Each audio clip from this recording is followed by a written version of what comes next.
Raul, what are some of the companies that have influenced how you've built your company? Yeah, that's a good question. I think about companies like Valve, for example, which is a Bellevue-based company. Many of you probably haven't heard of it, but they're probably one of the more successful companies in the area. I think they're probably worth in the range of 10 billion or more, and they build video games. They have a pretty private culture, but generally they have a lot of fun doing what they do. And Valve was one of the biggest influencers in the area of esports.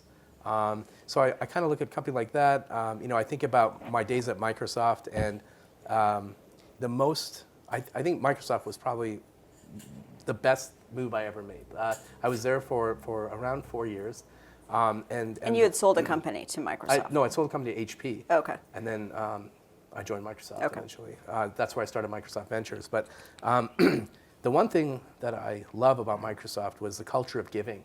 Every year, every October, we would look forward to the giving campaign and be able to bid on like certain things, Seahawks tickets, parking spots, things like that. And Microsoft would always double your donation. And man, that has like stuck with me since. That culture of giving has really kind of changed the way I think about the future and what I want to do in the future in terms of philanthropy and things like that. So yeah, those are sort of two kind of weird takes on where I'm at. But when you look at what we do, and people ask, about Unicorn. Look, at the end of the day, we're a gambling company. We're a regulated gambling company, and we're betting on video games. And people think it's nuts, but it actually isn't. If you play games like I do, I've been playing since I was a kid. I'm in my 40s and I still play video games.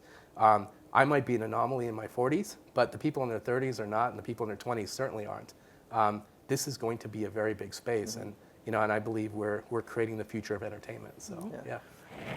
I want to share an anecdote about that, because I went back home for Christmas to Hawaii. It's where I grew up. And one of my high school classmates had told me that his 12-year-old son is considering getting his GED and becoming a professional video game player. And he was asking me for advice about it. And I have no idea what to tell him, except that if I could have been a professional video game player, I would have been a professional video game player. That's a thing.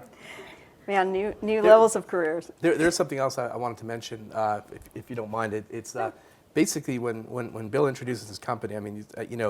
Very modest about it. But I just want to tell you a little story about Microsoft. We had this program called the BizSpark program. Bill, I hope you don't mind me saying this, but BizSpark is where we sign startups up to BizSpark, and you get free Azure credits. Azure is their cloud, okay? And you give $100,000, you give $300,000, depending on the startup. You'll give them that credit, and then you hope that they build their platform on your cloud, and then over time, eventually it'll pay off. So I think it was like in 2015 or 2016 that Bill's team applied for BizSpark, and they got it, and it was like a $300,000 credit roughly. And these guys were all high-fiving each other because they couldn't raise any money back then. They're so happy they're never going to go through this credit. And now they're like one of the biggest fintech companies on Microsoft's Azure in the world. It's crazy, like the most ridiculous story, but probably the best success story for Microsoft's BizSpark program. So, seriously, so yeah. That's awesome. Okay. We're big fans of Microsoft. Yeah.